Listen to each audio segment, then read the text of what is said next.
안녕하세요. 사사히 사람 사는 이야기. 오늘 사연입니다.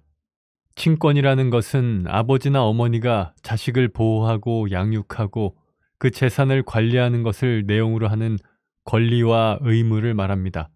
옛날 옛적에는 아버지만 친권을 가질 수 있었다. 하지만 세상은 변하고 법도 변했네요. 정상적인 가정에서 태어난 아이들은 친권이니 양육권이니 복잡하게 따질 필요 없이 엄마 아빠 그늘 아래서 행복하게 자라면 된다지만 제 손자의 경우에는 조금 다릅니다. 제 손자에게는 아버지도 어머니도 없이 할머니인 저만 남아있을 뿐이죠. 저는 손자를 지키기 위해 최선을 다해 노력했습니다. 그리고 지금은 큰 걱정 없이 손자와 살고 있네요. 저와 손주가 얼마나 힘든 시간을 보내왔는지 그 이야기를 한번 해보렵니다. 저는 손주와 단둘이 살고 있는 할머니 양은하라고 합니다.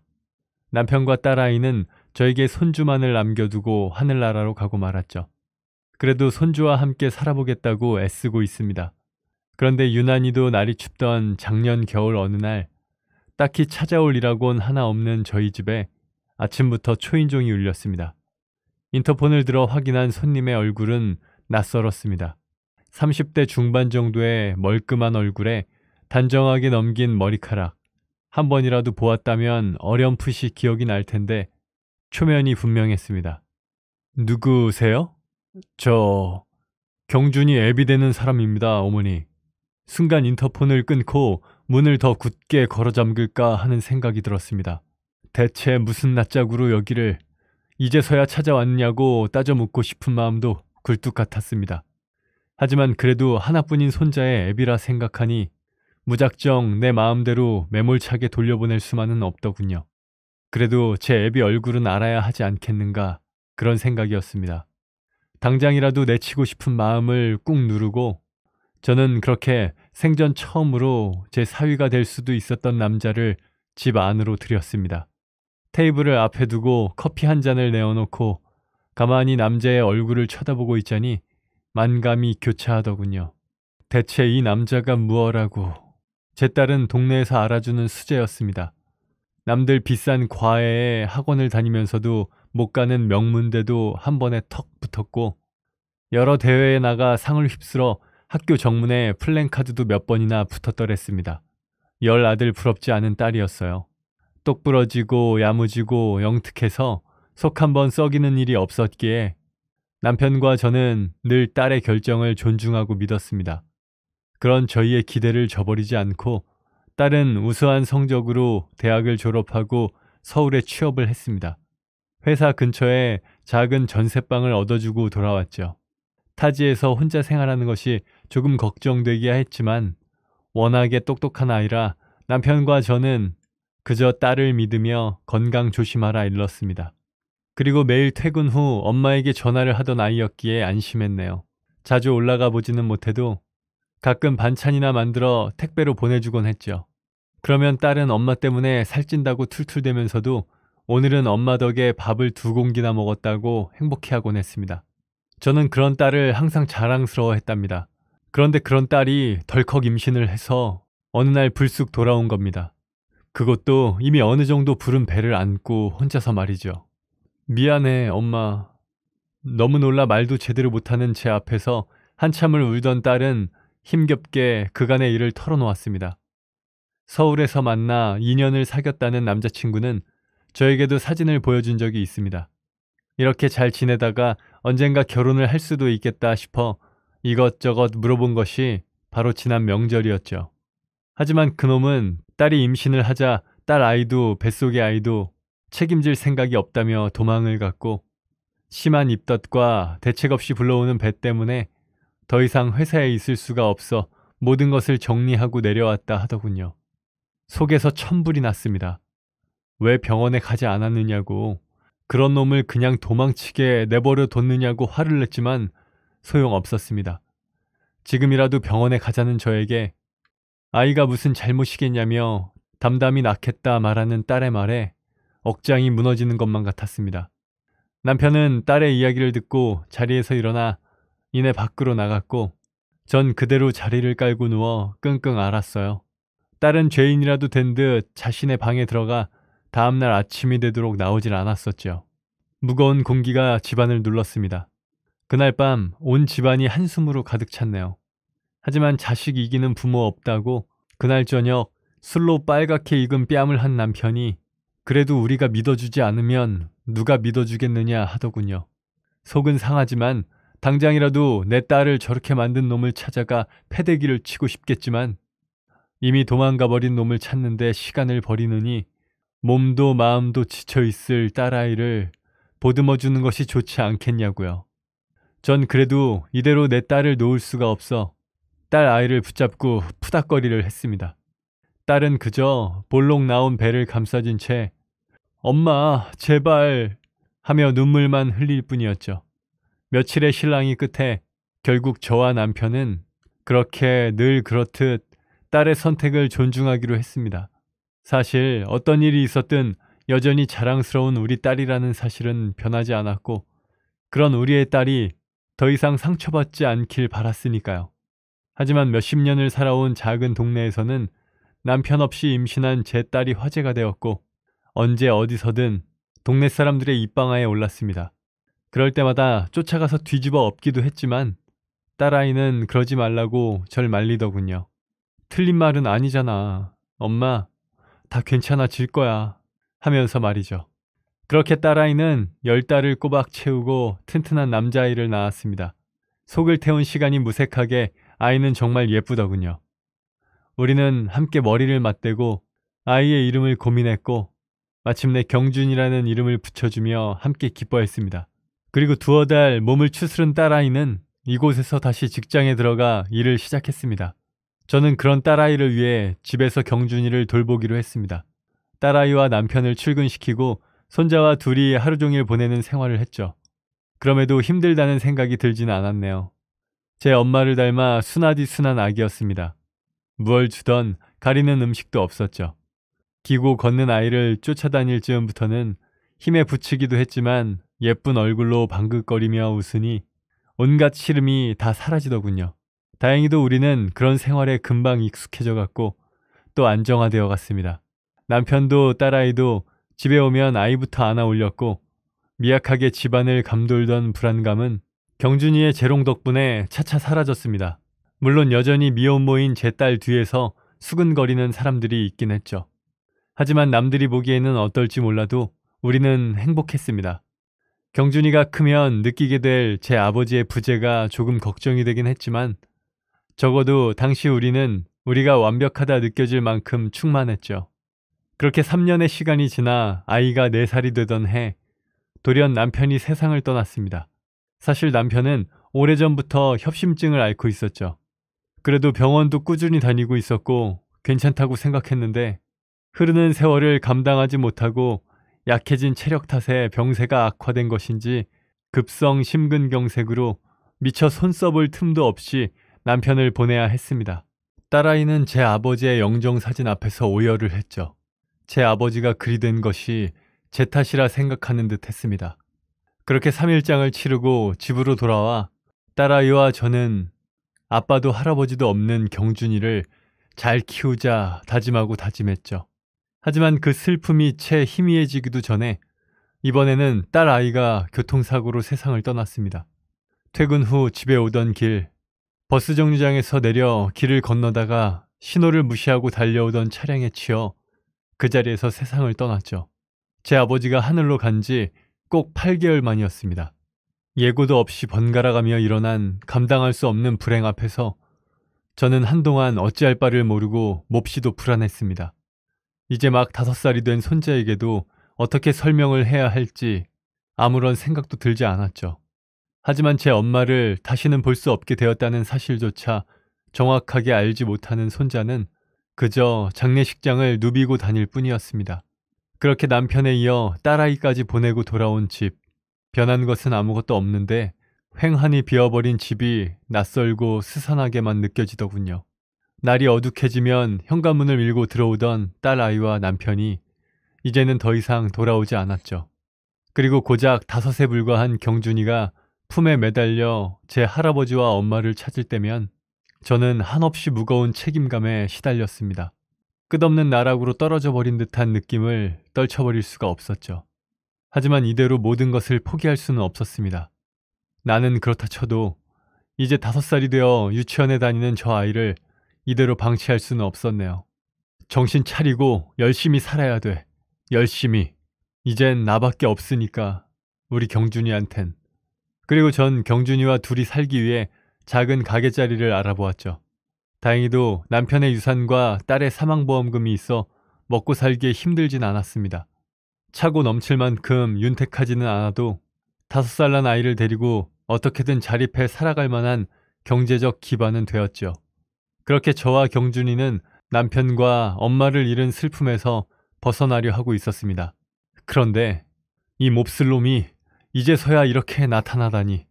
딸아이 장례식에도 얼굴 한번 비추지 않은 놈이 도대체 이제와 무슨 낯짝으로 이곳에 온 건지 그 속을 알 수가 없더군요. 저는 경준이 애비를 앞에 두고 한숨을 삼켰습니다. 솔직히 기가 막혔죠. 딸아이가 경준이를 낳고 이 남자에게 얼마나 연락을 했는지 저는 잘 알고 있었으니까요. 답장 한 번 없는 전화기를 붙들고 아이 사진을 보내고 호적에라도 올려주면 안 되겠느냐 사정하며 눈물을 떨구며 고개 숙이던 그 모습을 아직도 똑똑히 기억하고 있었습니다. 그런데 그때는 코빼기도 보이지 않고 연락조차 하지 않더니 이제서야 이렇게 나타난 이유는 무엇인지 어찌 보면 딸이 그리 죽은 것도 전부 이 남자 탓인 것 같았습니다. 전 남자가 입을 열기 전까지 입도 뻥끗 않고 앉아 가만히 창밖만 내다보았습니다. 어머니, 그간 경준이 키우느라 많이 힘드셨죠? 경준이 제가 이제 데려가 키우도록 하겠습니다. 한참의 침묵 끝에 나온 남자의 말에 저는 경악했습니다. 딸아이가 임신했을 때 자신은 책임지고 싶지 않다며 도망갔던 이 남자는 지난 5년간 단 한 번도 양육비 한 푼을 준 적도 없었습니다. 딸아이가 아이 문제로 연락을 할 때마다 이놈이 한 말이라고는 그 아이가 내 아이라는 증거 있어? 누가 낳으래? 애 책임 못 져. 앞으로 연락하지 마. 라는 내용의 문자 몇 통뿐이었는데 왜 갑자기 경준이를 키우겠다는 건지 도무지 이해가 안 되었어요. 심지어 저는 물론이고 경준이 역시 이놈의 얼굴을 직접적으로 본 적이 없었습니다. 딸아이의 전화기에 남은 사진을 본 적이야 있지만 이 남자에 대한 기억이라고는 딸아이가 통화를 하며 우는 모습뿐이었습니다. 게다가 딸아이를 보내고 난 뒤 여러 번 딸의 휴대폰에서 제가 본 이놈의 메시지는 온통 경준이를 부정하던 내용들밖에 없었죠. 이제 와서? 제 아들이지 않습니까? 마땅히 제가 키워야죠. 경준이는 언제 돌아오나요? 오면 바로 누구 마음대로 데려간다 만다야. 누구 마음대로. 당장 내 집에서 나가. 저는 남자를 억지로 집 밖으로 밀어내고 문을 잠궜습니다. 그대로 두면 정말 경준이를 데리고 갈까 무섭기도 했고 도대체 무슨 생각으로 갑자기 아빠 노릇을 하려는 것인지 그 의도가 심히 의문스럽더군요. 그날 저녁 유치원에서 경준이를 데리고 와 재운 뒤 거실로 나와 앉았습니다. 오늘 낮 다녀간 그놈 생각에 잠이 들지 않더군요. 그런데 순간 머릿속에 퍼뜩 며칠 전 TV에서 본 이야기가 생각이 났습니다. 갑작스런 사고로 아이가 죽고 사망보험금이 나왔는데 어릴 때 집을 나갔던 엄마가 돌아와 그 보험금을 요구했다던 그 이야기가 말이에요. 설마 보험금? 딸아이가 남긴 보험금은 경준이에게 상속되어 제가 보호자로 관리를 하고 있는 상태였습니다. 하지만 이제껏 자신이 아버지인 걸 부정해온 저놈이 이제서 아버지인 걸 인정하고 경준이를 제 호적에 올린다면 그 보험금의 관리 또한 저놈이 하게 되겠죠. 여기까지 생각이 미친 저는 이대로 가만히 있을 수는 없었습니다. 하지만 인터넷을 뒤져봐도 확실하게 알 수 없었죠. 혹시나 하는 마음에 친구들에게 의논을 해보니 다들 결국엔 경준이가 아빠에게 가게 될 거라는 이야기를 했습니다. 제 동생들 역시 이제 제 나이가 적지 않음을 이야기하며 경준이는 그냥 아빠에게 보내고 편히 살라고 조언을 하더군요. 남자는 이런 저의 상황을 알고 있기라도 한 듯 매일같이 찾아와 경준이의 친권과 양육권을 주장했습니다. 저는 남자에게 아이가 태어났을 때도 경준이 엄마가 죽었을 때도 모르쇠 해놓고는 보험금이 탐이 나서 이러는 거 아니냐 호통치며 몇 날 며칠을 싸웠고요. 아니, 아버지가 아이를 키우겠다는데 대체 뭐가 문제입니까? 보험금은 경준이 클 때까지 제가 잘 관리하다가 주면 그만이잖아요. 아무리 이렇게 고집 부리셔도 제가 경준이 아빠인 것은 변하지 않습니다. 처음에는 제 말에 움츠러들던 남자는 점점 뻔뻔하게 변했습니다. 어떤 날은 하루 종일 문 앞에 죽치고 앉아 있기도 했고, 어느 날은 경준이의 유치원으로 찾아가 경준이를 설득하려 들었죠. 전 이대로 가다간 꼼짝없이 경준이를 뺏길 것 같다는 불안감이 들었고, 가까이 사는 조카의 도움을 받아 변호사를 찾아갔습니다. 정말 5년 만에 나타난 그 남자가 손자의 친권과 양육을 가져갈 수 있는 건지, 지금까지 아이의 존재를 거부한 증거는 물론 경준이가 남자의 가족관계 등록부에도 올라있지 않은데 참작 사유가 될 수 있는지 물어보았죠. 제 말을 들은 변호사 선생님은 옛날에는 친부모 중 한쪽이 사망하면 다른 쪽으로 자동으로 넘어갔죠. 하지만 이젠 다릅니다. 여전히 친부에게 유리하다 할 수 있지만 사실 2013년 7월 1일부로 친권 자동 부활제가 없어졌거든요. 라고 하더군요. 다행히도 증거와 정황을 보면 저에게 유리하다 말씀해 주셨습니다. 그동안 한 이야기나 증거들을 보면 의심한 대로 보험금을 노리고 있을 가능성이 높다고요. 그리고 만에 하나라도 법원에서 애아빠의 손을 들어준다면 남자에게 그간의 양육비를 모두 청구하는 방법도 있다고, 한마디로 지더라도 면접 교섭권 및 딸의 보험금에 대한 후견인 신청을 할 수 있으니 경준이를 돌보는 것만 남자에게 하게끔 만들 수도 있다고 말이죠. 물론 여전히 남자가 이길 가능성도 높았지만 저는 포기할 수가 없었습니다. 이제 제게 남은 것은 경준이뿐이었고, 제 딸의 피가 묻은 보험금이 남자의 손으로 넘어가는 일만은 어떻게든 막아야 했으니까요.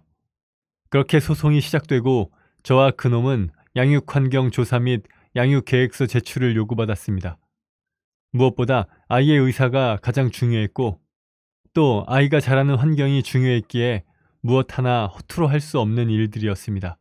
제가 비록 이제는 다 늙은 할머니긴 해도 생계를 책임지는 작은 가게도 있고, 작지만 제법 깨끗하고 한적한 곳에 집도 있어 큰 걱정은 없었습니다.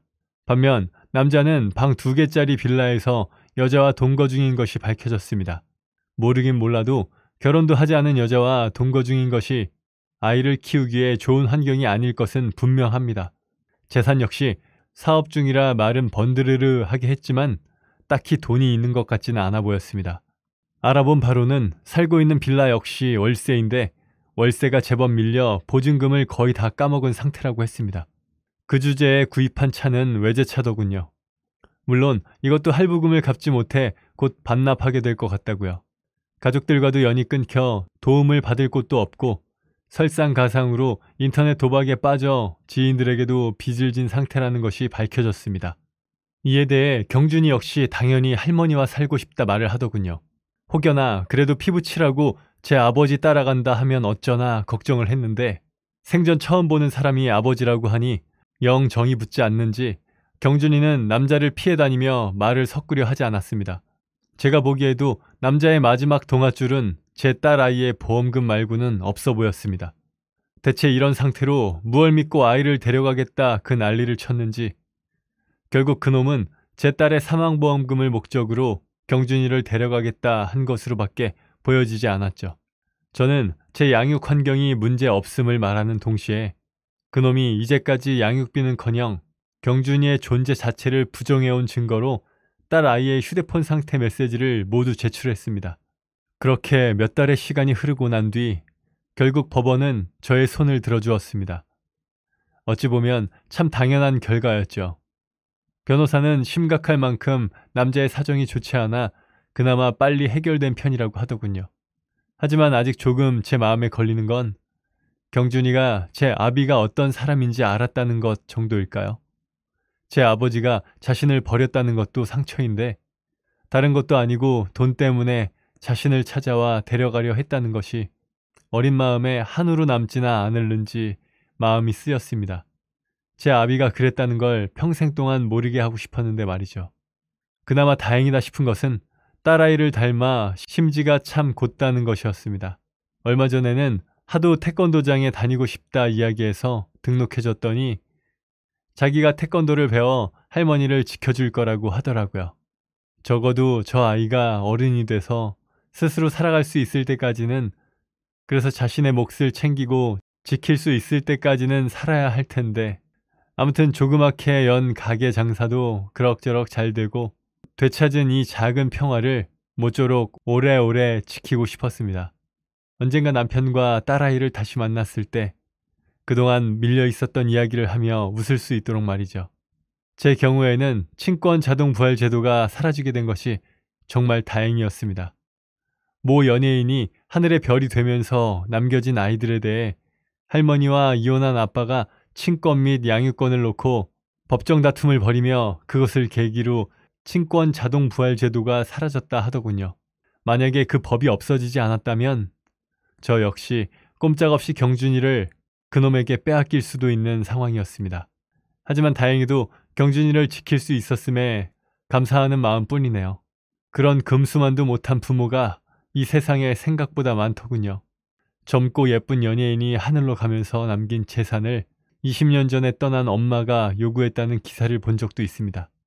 제가 보고 들은 것만 해도 여러 번이니 이런 파렴치한 부모는 어디든 있다는 것이겠죠.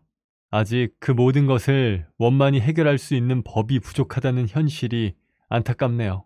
그랬기에 내 딸과 손자를 버리고 떠난 놈도 지가 아비라고 들이밀을 수도 없었던 거겠죠.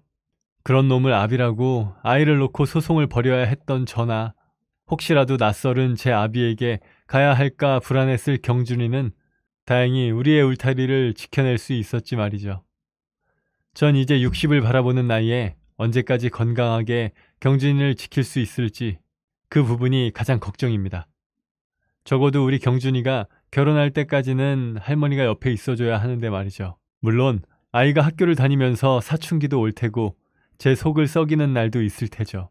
하지만 제 삶의 유일한 희망인 경준이를 따뜻하게 보듬으며 힘차게 살아보려 합니다. 지금까지 제 이야기 들어주셔서 감사합니다. 네, 오늘 사연은 여기까지입니다. 사람 사는 이야기 채널 구독과 좋아요, 알람 설정 부탁드립니다. 감사합니다.